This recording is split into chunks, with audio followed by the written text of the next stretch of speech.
Talladega Short Track SCDR race with the lead man for the SCDRA, Kelly. Hey guys, thanks for taking a few minutes with us. We really excited to be at Talladega this weekend. Talladega is one of the places I spent a lot of years at over my career in racing, and super excited that Adam Stewart was able to obtain the track a couple years ago, and he and I have been friends since he grew up here racing or flagging and working around the racetrack, and so it was a natural progression for he and I to get together and put this deal together and do a race here, and really excited about it. Good strong field of cars. I think we'll have a real good race tonight. What was there last night, like 42 of them? 42 signed in, and I think we'll have 3 or 4 more guys probably pop in today. So real good strong car count, and the biggest thing is we get to spread our message a little bit, our safety message, and how we run things, and with that aspect of the cars.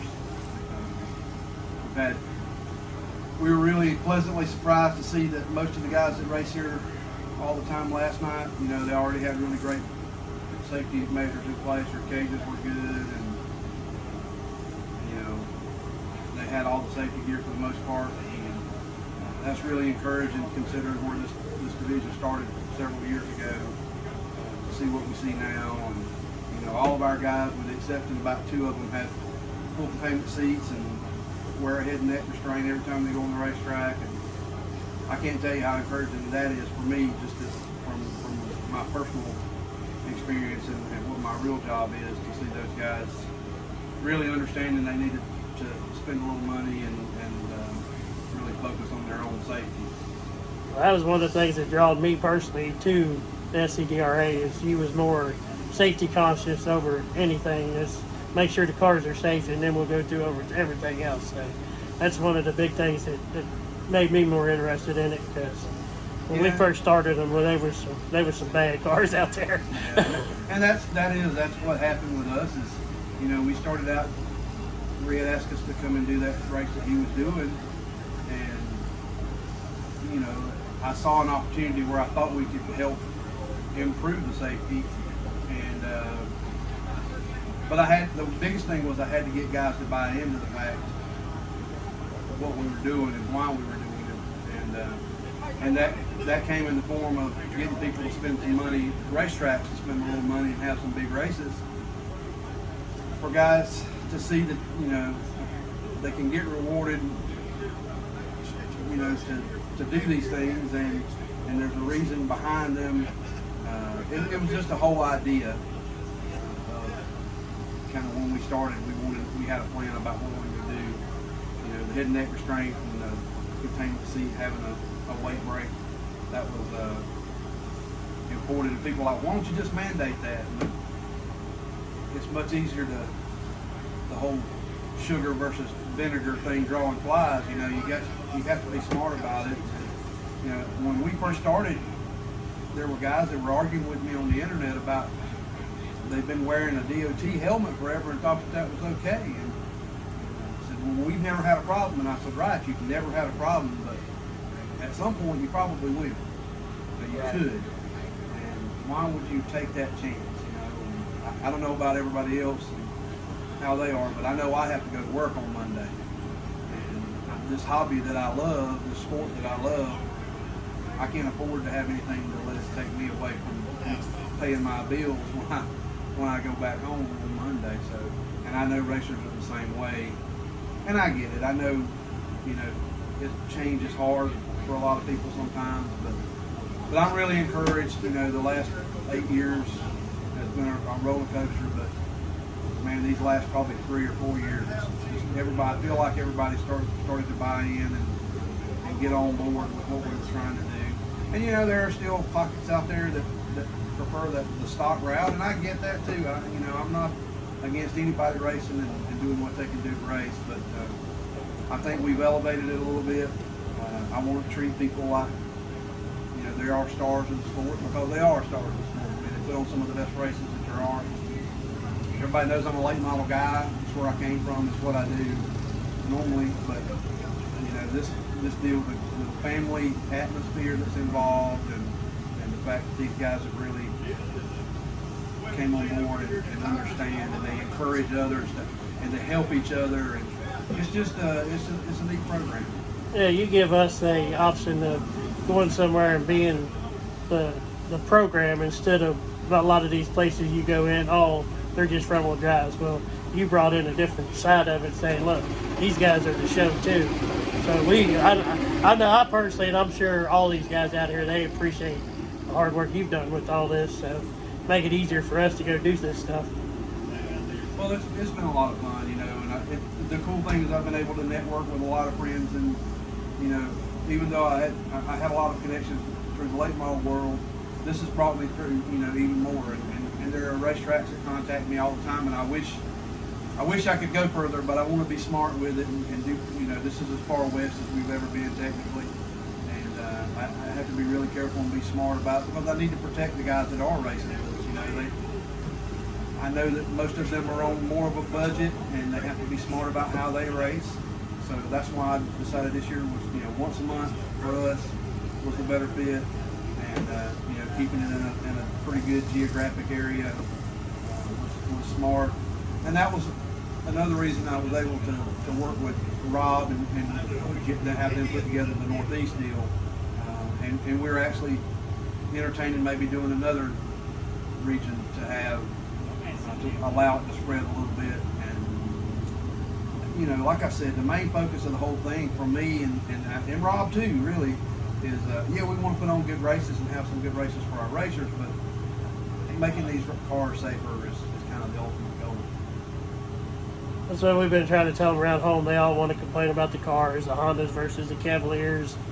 That's what we've been telling them. It's more about the safety thing than it is that, because all these cars are getting harder to find. So let's just make sure they're safe, and then we can just go race and have fun with it. But absolutely, and you know, Chevy guys dominate up in the Northeast up there. So it really is a lot about the region and what you have, and the racers, what they decided to race. You know, I mean, I think guys like Brandon and you know, Andrew Smith, and those guys, they can get in any race car and be competitive. You know, whatever they build. So it just happens that a lot of them have the Honda stuff or the Integra stuff, and that's dominant. But you go, you know, out in Wisconsin or even in Ohio, where you know, Wisconsin, Jay Orr's out there running Ford stuff. Over here, Randy Wise and his son are running Ford stuff over in Ohio. So it's really about the individual driver and what you take the time to learn and what you take the time to make fast. I like the month deal, you know, once a month, and how you do that. Like last year, you kind of spread it a little bit. And I know it was wearing on you and some of the guys. So once a month seems to work out real good, especially for us making the big trips, because this is probably one of the closest ones, other than the King of the Compact, which is coming up. But this is probably one of the closest ones for us, and it makes it easier once a month instead of trying to do two of them a month, especially with fuel costs and everything else. So. Yeah, and that was something that I don't know that I had it on my horizon that we would be where we are with fuel costs and the economy, but I felt like we would have some of that, and knew that we really needed to be smart about it. And like you said, you know, I don't want to beat anybody to death and wear them down, and you guys need time to work on your equipment too. I know in between, because these cars definitely were not made to race right, and do the stuff we do with them. So giving you guys some time to refresh and rebuild and do whatever you need to do in between is smart, I think. And but I'm excited, as excited as I've ever been about the program. I got a message yesterday from a racetrack wanting another race that just some kind of outside of our core group, so that was kind of exciting. And I think we just have to keep doing the things we do. You know, I preached it to drivers meeting so many times before. You know, I know guys felt like they got treated like clowns. You know, and like you said, just the end of the show kind of thing. But my thought of that is, if you don't want to be treated like a clown, you can't pretend you're in the circus. You have to have that mindset that you're coming in as a racer, you have to have a car that looks good. You can't unload it Friday to come race Saturday. You have to have a racer mindset, and I think we've gotten that message across pretty good. I mean, you look at the cars that are here and watch them on the racetrack, and they all, for the most part, look spectacular. The guys take care of them and try to keep them looking good and identifiable. You can tell a Honda's a Honda, you can tell an Integra's an Integra, Chevrolet, and so on. And that was important to me. I know I catch a lot of grief about the sheet metal thing, but that's what it is. I want these kids that are in the grandstands to see, hey, that's a Honda hatch. My mom took me to school in that, and that's cool. I need to check that out. And we've got to figure out a way to get younger people to the racetrack, or we're not going to have races to have. So I think that's just an important way to do that. I was going around interviewing drivers last night, and I think it's Hutcherson's son. He runs a Saturn around here or something, and he was in a uniform. He said, I'll do an interview. So I let him do an interview. He's 11 years old. That makes you feel good when he was all fired up about it, ready to go. So. Absolutely. And these cars, people, again, one of the things that we hear a lot about is how much you guys are spending in these race cars. Well, what you guys are spending in these race cars is a real drop in the bucket compared to a street stock car that costs $30,000 just to build the car, or obviously late model stuff or any of that stuff. So there's nothing cheap in racing anymore. There's just not a lot. Even those Crown Vic guys and stuff, you can't buy those cars now for less than $3,500, $4,000. Then you have to put a cage in them. So I think we're on par with where we need to be. If people will stop saying things that aren't true, we get all the time that, well, he's got $20,000 in an engine and such nonsense as that. Well, if he does, that was a choice he made. He doesn't have to have that. Exactly. A guy like Andrew Smith, and I don't mean to pick on Andrew, but he's one I'm very familiar with what he does with his engine stuff. Builds his own engines, does his own stuff, and he may have $4,000 or $5,000 on the higher end of stuff when he does it than some of this other stuff. So you just have to, I think people need to be realistic and understand. I don't like people that go around and boast that they spend all this money and they probably actually don't. They're just saying that this is what they have. Right.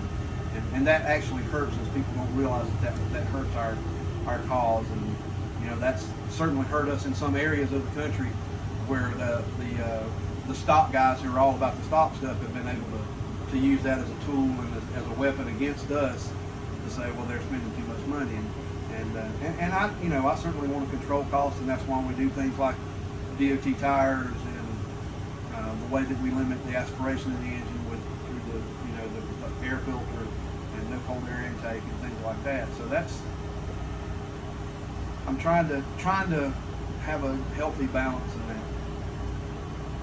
All right. Well, I got another question about the Cana Compact, obviously, because that's from our area. Jody Shannon's worked hard for that race, and now you're part of it too. I don't know. You've been around racing forever. Do you know any race that's went 12 years without a repeat winner?